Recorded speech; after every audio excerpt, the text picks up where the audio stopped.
నేను ఒక బియ్యం మూట వెనకాలకు తీసుకెళ్తుంటే కొద్ది దూరం వెళ్ళిన తర్వాత కానిస్టేబుల్ ఆపి మూట ఎందుకు దించంటాడు.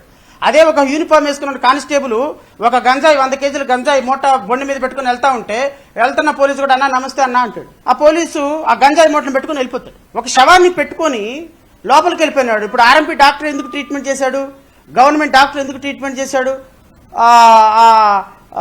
హాస్పిటల్లో ఎందుకు ప్రైవేట్ హాస్పిటల్లో ఎందుకు ట్రీట్మెంట్ చేశారు, మణిపాల్లో ఎందుకు అతని శవాన్ని క్రిమేషన్ చేశారు.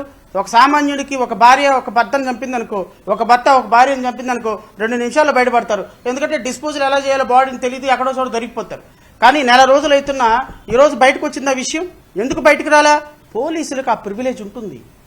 ఆ ప్రివిలేజ్ ఉన్న పోలీసులే ఇలాంటి కొత్త పద్ధతులు దారులు ఎతికితే రేపొద్దున జర్నలిస్టులకి, సామాన్యులకి, లాయర్లకి, సామాజిక కార్యకర్తలకి, ఉద్యమకారులకి, ఆర్టీఐ ఉద్యమకారులకి, పొలిటీషియన్స్కి, సామాన్యులకి, రిక్షా దొక్కే అన్నకి, సెక్యూరిటీ గార్డు వాళ్ళకి, ఇళ్లలో పనులు చేసుకునే అక్కలకి, చిన్న వాళ్ళని పోలీసులు తీసుకెళ్ళినప్పుడు పరిస్థితి ఏంటి? మమ్మల్ని ఎవరు అడిగేవాడు లేడు అని ఈ విధంగా వీళ్ళు మనుషుల ప్రాణాలతో చెలగాటమాడితే ఎంతవరకు వ్యవస్థ పోరాడగలరు?